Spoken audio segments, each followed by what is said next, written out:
जो हम सब्जेक्ट में बात करने वाला है वो इंडक्शन मोटर। हम लोग कहाँ से स्टार्ट करेंगे? Basic working principle. तो एक ऐसा देखा जाए तो इलेक्ट्रिकल मशीन जो है टू कैटेगरी में डिवाइड किया जाता है। इलेक्ट्रिकल मशीन, एक डीसी मशीन, दूसरा एसी मशीन। तो डीसी मशीन में क्या आता है? सीरीज मोटर, शंट मोटर और कंपाउंड मोटर। लेकिन वो इंडस्ट्री में उसका यूज जो है बहुत कम है। हम लोग इसके बारे में ज़्यादा डिस्कशन नहीं करेंगे। हम लोग कहाँ जाएंगे? AC motor. उसमें भी एसी मोटर में भी सिंगल फेज और 3 फेज मोटर रहती है। तो इंडस्ट्री में mostly 3 phase squirrel cage induction motor and 3 phase slip ring motor. Specially refinery और पेट्रोकेमिकल्स इंडस्ट्री है, उसमें स्लिप रिंग यूज नहीं किया जाता है, क्योंकि स्लिप रिंग मोटर में क्या रोटर वाउंड रहता है, जैसे स्टेटर में वाइंडिंग है ना, सिमिलर रोटर में रहता है। तो वहाँ कार्बन ब्रश होता है। तो कार्बन ब्रश जब मोटर स्टार्ट होती है स्पार्क होगा, spark is not allowed hazardous area, इसलिए रिफाइनरी में स्लिप रिंग मोटर कहाँ भी है। तो अपना अभी फोकस किस पे होना चाहिए? 3 phase squirrel cage induction motor. तो उसका बेसिक प्रिंसिपल क्या है कि जब आप स्टेटर को 3 फेज सप्लाई दो, एसी सप्लाई, वो उसका वेवफॉर्म रहता है आर, उसका जो वेवफॉर्म का एंगल कितना रहता है? 120 डिग्री एक दूसरे से आगे पीछे, जैसा यहाँ आपको पता है। तो वो क्या रोटेटिंग मैग्नेटिक फील्ड स्टेटर के अंदर क्रिएट करता है, समझा है? जो स्टेटर में जब आप पावर देता है, स्टेटर और रोटर के बीच में कोई इलेक्ट्रिकल कनेक्शन नहीं रहता है। स्टेटर के स्लोट में वाइंडिंग किया जाता है, ठीक है? जैसे ही उसको 3 फेज सप्लाई मिलता है तो रोटेटिंग मैग्नेटिक फील्ड क्रिएट होते हैं। तो रोटर जो है उसको रोटेटिंग मैग्नेटिक फील्ड को कैच करने के लिए ट्राई करता है, लेकिन वो कभी कैच नहीं कर पाएंगे। तो जैसा ही वो एंड पोल होगा तो वो एस बन के उधर जाएंगे, तो वहाँ एस हो जाएंगे, तो और आगे फिर एन होगा तो उधर जाएंगे। तो वो कंटिन्यू घूमता है। तो वो जो मैग्नेटिक फील्ड घूमता है तो रोटर भी घूमना शुरू होते हैं।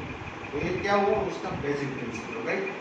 अभी बेसिक प्रिंसिपल कोई भी चीज़ का क्लियर होगा ना तो आपको और आगे आइडिया आएंगे।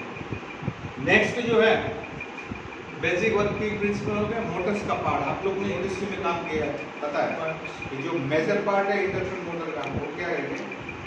मोटर का stator, rotor, end sheet, driving end sheet, non driving end sheet, bearing, shaft, right?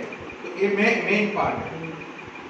अभी नेक्स्ट आप जाओगे उसका टेक्निकल स्पेसिफिकेशन। टेक्निकल स्पेसिफिकेशन क्या रहता है कि जब आप कोई भी मोटर पे जाओ तो उस पर क्या क्या लिखा है, वो बहुत इम्पोर्टेंट है। और नेम प्लेट के ऊपर पूरा लिखा हुआ है, प्लेट के अंदर पूरा उसका इंफॉर्मेशन टैग लगा हुआ है। हाँ, उसका मीनिंग क्या है? अरे हमको पता होना चाहिए कि जब हम सालों से काम कर रहे हैं तो उसका हर एक का मीनिंग क्या है।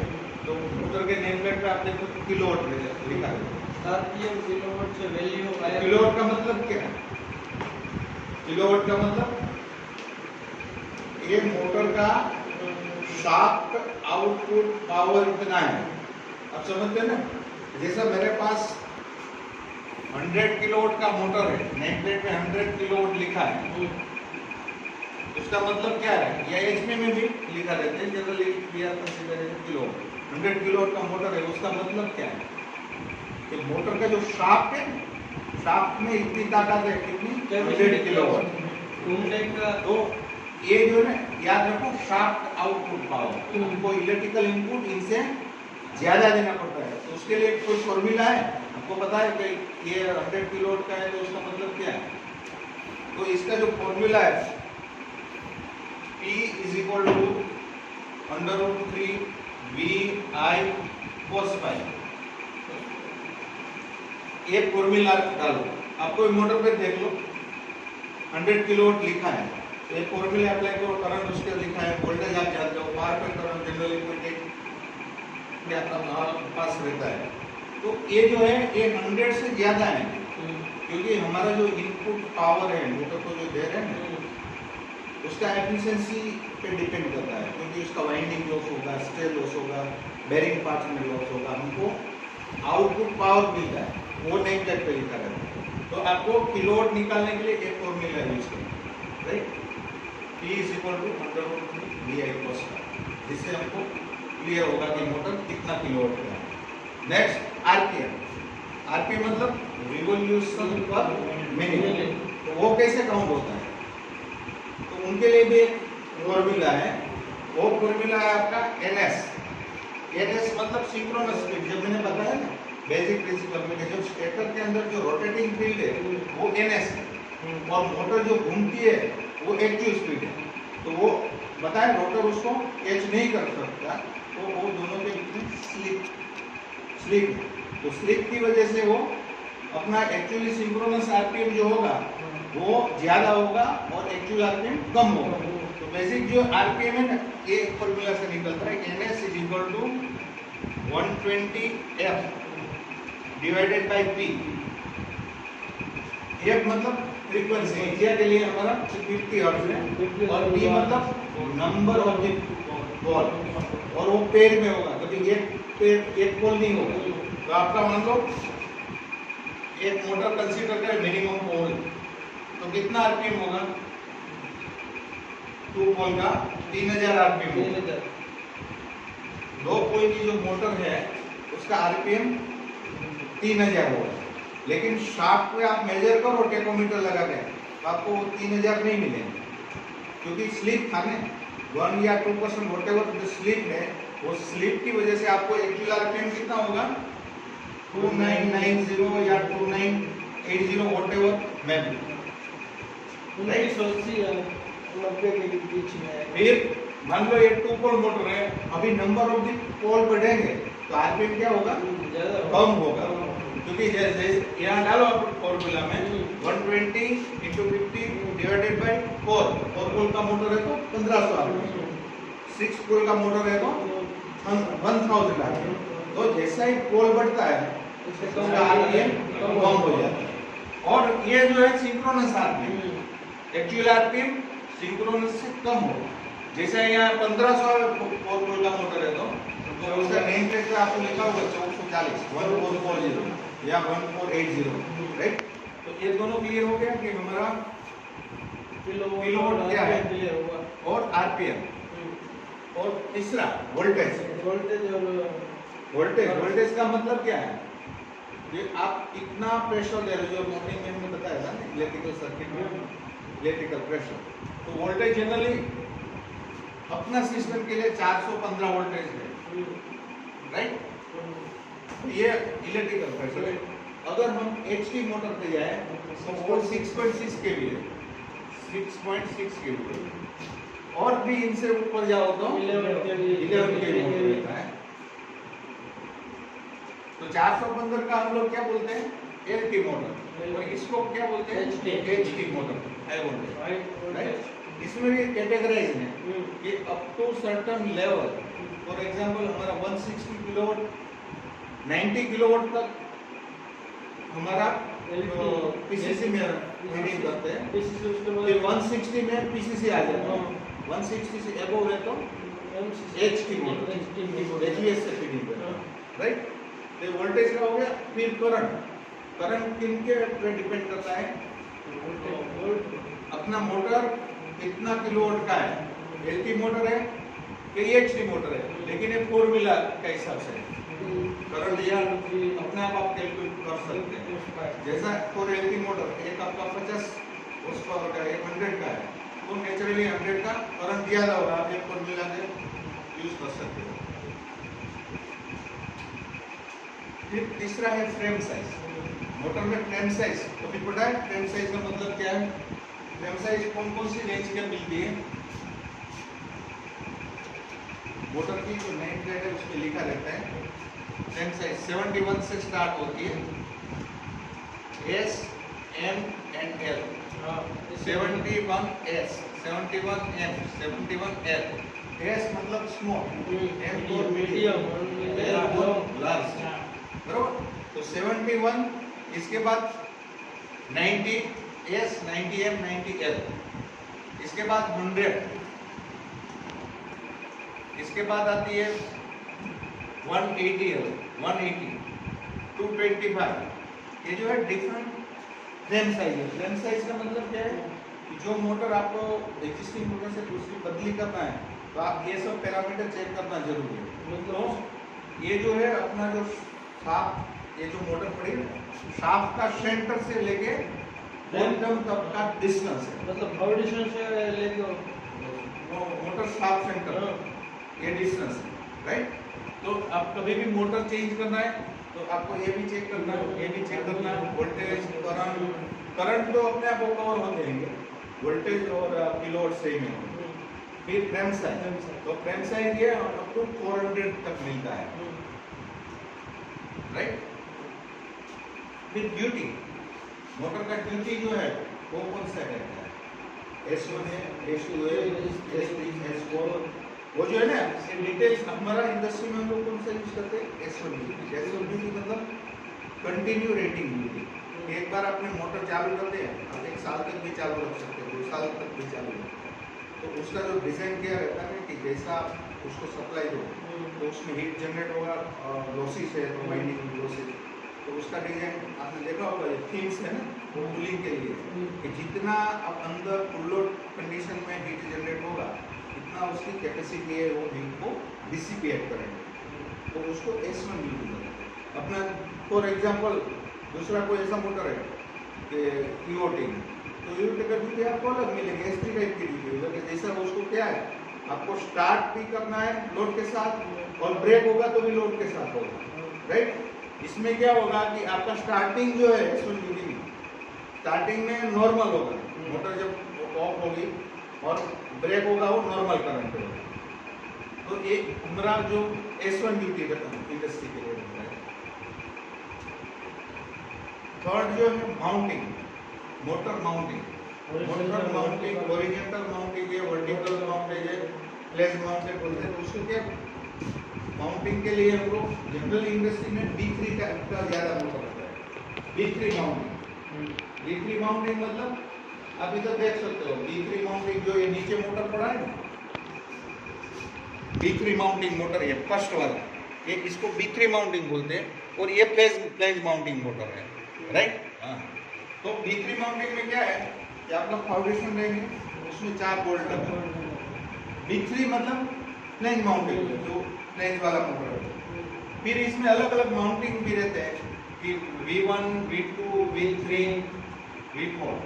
क्या अभी क्या जो है इलेक्ट्रिकल सर्विस प्रोवाइडर मोटर, तो हमारा जो पंप ऐसा है तो उसके ऊपर ऐसी मोटर भी लग सकती है। ये टाइप का पंप है तो वो टाइप का नीचे भी मोटर है, तो उनका हिसाब से हम लोग क्लासिफाइड करते हैं कि V1 माउंटेड है, V2 माउंटेड है या V3 माउंटेड है, राइट। तो ये माउंटेड भी आपको जब भी मोटर बदली करना है तब ये जरूरी है। फिर उसका एफिशिएंसी दिखा जाए, तो एफिशिएंसी जनरली मोटर का कितना देते हैं, मोटर का एफिशिएंसी जो है ना 98% होता है, लेकिन वो किस पे डिपेंड करता है, उस पे लोड है। अगर मोटर पे 100% लोड है तो आपको मैक्सिमम एफिशिएंसी मिलेगी।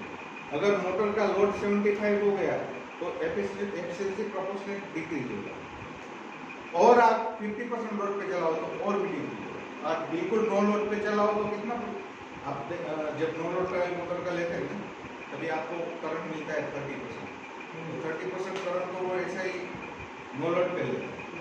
जब मोटर का लोड बढ़ता है तो साथ साथ उसकी एफिशिएंसी इंक्रीज होती है, बढ़ती है।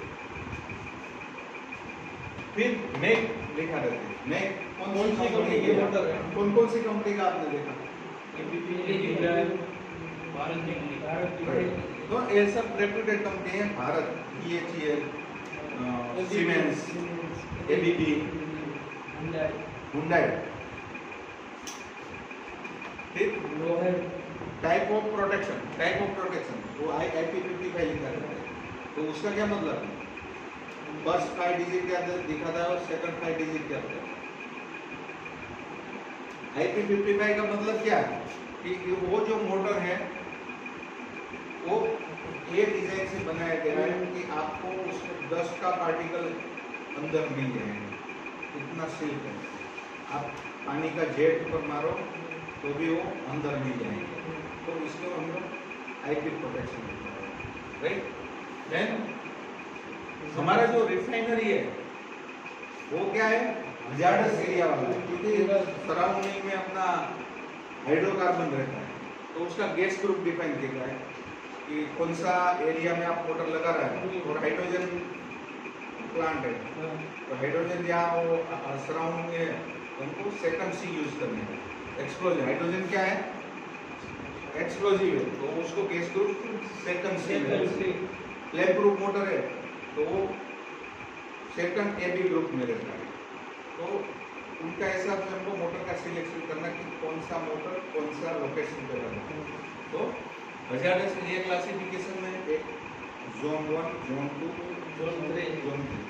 तो जोन 1 में फ्लेम प्रूफ मोटर रहता है, जोन 2 में रिएक्शन जो नॉन स्पार्किंग मोटर है। तो ये सारी चीज आपको याद रखो। एक मोटर का नेटवर्क आउटपुट देख के उसमें चेक करो हर एक point one by one. Third अपना जो है टेक्निकल स्पेसिफिकेशन कोई डाउट है? अगर बड़ा मोटर है तो उसमें और भी ज्यादा रहता है। जो बेरिंग है उसका स्लीव टाइप बेरिंग रहता है, नॉर्मल बेरिंग नहीं रहता है। Ball bearing up to certain limit रहता है। HG मोटर है तो उसमें स्लीव बेरिंग रहता है। दोनों स्लीव बेरिंग है, नॉर्मल बेरिंग। एक ही मोटर में कौन सा प्रोडक्ट पंप है ना उसमें है, और कूलिंग टावर वाला है। कूलिंग टावर में तो नॉर्मल बेरिंग है, इंडिकेशन बेरिंग है। कूलिंग टावर में प्रोडक्ट पंप है हमारा रिएक्टर का, उसमें सब में नॉर्मल बेरिंग है। फिर हमारा अभी मेन पॉइंट पे आते हैं। अपना जो काम अपना वर्क क्या है, electrical maintenance, motor maintenance. Motor maintenance. तो मोटर मेंटेनेंस क्यों जरूरी है? क्योंकि मोटर का मेंटेनेंस होता है, वीकली भी मेंटेनेंस रहता है। क्यों करते हैं वो पूछ रहा हूँ। मोटर में कुछ प्रॉब्लम नहीं है, कुछ उसको हमको कंटिन्यू चलाना है। तो इसीलिए क्या उसका maintenance उसका जरूरी है। फ्रीक्वेंसी पहले से डिफाइन करते हैं कि ये मोटर हमको 1 साल में चेक करना है। पर्टिकुलर मोटर है तो उसको सिर्फ शटडाउन में अपॉर्चुनिटी मिलता है, उसको शटडाउन में चेक करना है, राइट। तो मोटर मेंटेनेंस इसलिए जरूरी है कि उसको उसका रिलेबिलिटी के लिए कि हमारा प्लांट रनिंग है, उसमें कोई प्रॉब्लम नहीं आने लगी। तो मोटर मेंटेनेंस में आप क्या करते हो कि एक इक्विपमेंट सर्विस शीट है, उसमें हर एक पॉइंट लिखो। आपको पहला तो परमिट प्रोसीजर फॉलो करके हो गया, इसके बाद आपको टर्मिनल ओपन करो। टर्मिनल ओपन करके उसका विजुअल इंस्पेक्शन करो कि उसमें कोई पानी तो नहीं गया, फिर केबल ओवरहीट नहीं हुआ, फिर कोई लूज कनेक्शन नहीं है, फिर उसका जो गेस्केट है वो प्रॉपर है कि नहीं, राइट। इतना चेक करो। इसके बाद फिर से उसको क्या करते हो, क्लीन करके बंद करो, बॉक्स में। सेम HT मोटर है तो न्यूट्रल बॉक्स है तो न्यूट्रल बॉक्स रखता है। न्यूट्रल बॉक्स में भी आपको बुशिंग की कंडीशन, उसको क्लीन करो, पानी आने का कोई संभावना नहीं है, और फिर प्रॉपर सीलिंग करो, राइट। ये सेकंड पॉइंट। फिर आप क्या करो, बड़ा मोटर है तो उसका हीट एक्सचेंजर होता है। तो हीट एक्सचेंजर में क्या है, डस्ट एक्यूमुलेट हो जाए तो उसको क्लीन करो। ओवरऑल पूरा बॉडी को क्लीन करो, मोटर का जो बॉडी है। फिर क्या है, नॉन ड्राइविंग एयर में फैन रहता है, तो फैन कवर निकाल के, फैन कभी कभी क्या आपको एबनॉर्मलिटी भी मिलता है, फैन कवर टूट जाता है अगर प्लास्टिक का है तो उसको रिप्लेस करने का, या कोई पिंच टूट गया है कि नहीं तो वो देख के उसको क्लीन करके जरूरत है तो उसको रिप्लेस करने का, राइट। तो और इनके अलावा स्पेसिफिकर रहता है। तो स्पेसिफिकर का काम क्या है, जब मोटर बंद रहती है, लंबा टाइम अगर मोटर बंद है तो उसमें चांसेस है कि मॉइस्चर इंक्रीज हो, तो उसका आयर वैल्यू कम हो जाता है। तो वो न हो इसलिए वो कंट्रोल सर्किट में सर्व किया है कि जैसे मोटर बंद हो उनके पास सर्टन हम लोग ने जो टाइम सिलेक्ट किया उनका सबसे स्पेसिफिकर चालू हो जाता है, राइट। फिर जब आप बॉक्स अप करते हैं उसके पहले उसका मेजर वैल्यू करते हो, इंसुलेशन रेजिस्टेंस वैल्यू। तो इंसुलेशन रेजिस्टेंस कितना होना चाहिए एलटी मोटर? एलटी का 2 मेगाओम्स ज्यादा और एचटी का 8 मेगाओम्स। तो उसका थंब रूल पता है कि हमारा जो एलटी मोटर का जो वोल्टेज है कितना है, 415। तो 2 मेगाओम्स इसीलिए लिया कि केवी +1, ये इसको 1 केवी कंसीडर किया, +1 એટલે हम लोग ने 2 मेगा ओम। अगर हमारा मोटर 6.6 के मतलब 7 कंसीडर करो, एचडी मोटर है तो 6 मतलब 6.6 इसके लिए उसको 7 कंसीडर किया प्लस 1 तो 8 मेगा ओम। और इनसे कम आया तो क्या हो सकता है या क्या प्रॉब्लम हो सकता है? मान लो मोटर का आपको मेजर कम मिला तो फिर क्या एक्शन होगा? देखेंगे फिर मोटर में ब्रेकर पावर है या तो केबल करेक्ट। आपको क्या करना है? डिस्कनेक्ट पहले उसको डिस्कनेक्ट करो, इंडिविजुअल चेक करो कि केबल हेल्दी है या मोटर जो मोटर में डाउन केबल हेल्दी है तो मोटर का चेक करो, मोटर का जो कम हुआ तो उसका रीजन क्या है? आपको जो पीएम कब रहे थे तभी उसको पानी का प्रेस आउट मिला था, या कभी कभी क्या है कि उसका जो लिफ्टिंग हुक है, लिफ्टिंग हुक लूज हुआ या लिफ्टिंग हुक किसी ने निकाल दिया तो वहाँ से भी पानी जाने का चांस है। तो पानी गया है कि नहीं? अगर पानी गया है तो उसको क्या करने का, या स्पेस हीटर बंद हो गया उसमें कोई सर्किट में प्रॉब्लम आ गया तो भी आपका एयर वैल्यू डाउन हो सकता है। आपको लगता है कि स्पेस मोटर बंद हो गया तो स्पेस हीटर अपने आप चालू हो गया, लेकिन कुछ सर्किट में प्रॉब्लम है या फ्यूज गया तो स्पेस हीटर लंबा टाइम बंद रहेंगे तो मोटर का एयर वैल्यू डाउन हो सकता है। तो वो केस में क्या करना है? अगर स्पेस हीटर का प्रॉब्लम है तो आप स्पेस हीटर को चालू करके थोड़ा टाइम ऑब्जर्व करो, फिर नहीं होता है तो फिर तो वर्कशॉप उसका एयर वैल्यू बोर्ड में डाल के इम्प्रूव करना पड़ेगा, राइट। फिर आप लोग क्या और चेक करते हो? कूलिंग फैन का हो गया, हीट इंजीनियर हो गया, एलसीएस को आपको ओपन करके उसका कनेक्शन टाइप करने का, फिर उसका एमआरसी कॉन्टैक्ट चेक करो। उसमें आपको क्लियर होना चाहिए कि जब मोटर फीडर एमसीसी से फीडिंग है तो उसमें जो स्टॉप बटन है उसका कॉन्टैक्ट एनसी होना चाहिए और जो हमारा स्टार्ट बटन है उसका एनो। अगर मोटर हमारा एसीबी से या एचटी पैनल से तो उसका दोनों कॉन्टैक्ट एनो हो, क्योंकि उसको स्टार्ट करने के लिए क्लोजिंग कॉइल अलग रहती है और ट्रिपिंग कॉइल अलग रहती है। तो स्टार्ट का भी एनो कॉन्टैक्ट है और स्टॉप का भी एनो कॉन्टैक्ट है। फिर एमीटर है उसका कनेक्शन चेक करो, कोई स्टकअप नहीं हो गया वो देख लो, और हैंड ऑटो स्विच का कनेक्शन देखो, टेस्ट पर ड्राइंग है या उसमें से कोई वायर लूज है, राइट। इनके बाद फाइनली क्या करने का, आपका अर्थिंग कनेक्शन चेक कर देने का और प्रॉपर मॉनसून होना चाहिए। Monsoon protection is very important. मान लो आपने मोटर तो खोल दिया तो अगर प्रॉपर आप मॉनसून नहीं करोगे ना तो बारिश आने के बाद वो सीधा मोटर में पानी जाएंगे और जल सकता है। तो मॉनसून प्रोटेक्शन है ना वो बहुत क्रिटिकल है। सिर्फ मोटर का टर्मिनल पे मॉनसून प्रोटेक्शन करके खत्म नहीं होता है। जब आपने प्लेट खींचा ना टर्मिनल से वो तो मॉनसून प्रोटेक्शन का हो, इनके बाद उसका जो दूसरा जॉइंट्स रहता है मेन बॉडी के वहाँ भी लगाओ, दोनों एंड सील पे भी लगाओ, और जो लिफ्टिंग हुक है वहाँ होना प्लस एलसीएस, राइट। तो ये हमारा जो मोटर का जो है ना मेंटेनेंस, ये आयर वैल्यू और उससे बाइंडिंग रेजिस्टेंस भी बैलेंस होना चाहिए। बाइंडिंग रेजिस्टेंस आप चेक करो तो बैलेंस होना चाहिए, राइट। फिर आपको क्या क्या प्रॉब्लम मिलता है मोटर में?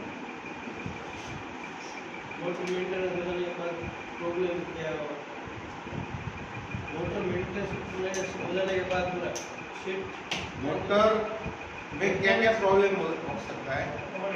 कभी generally most of the case क्या मिलता है, सिंगल फेज में। तो आपको क्या है, मोटर मान लो एक फ्यूज चला गया 3 फेज में तो मोटर क्या होगा, सिंगल फेज।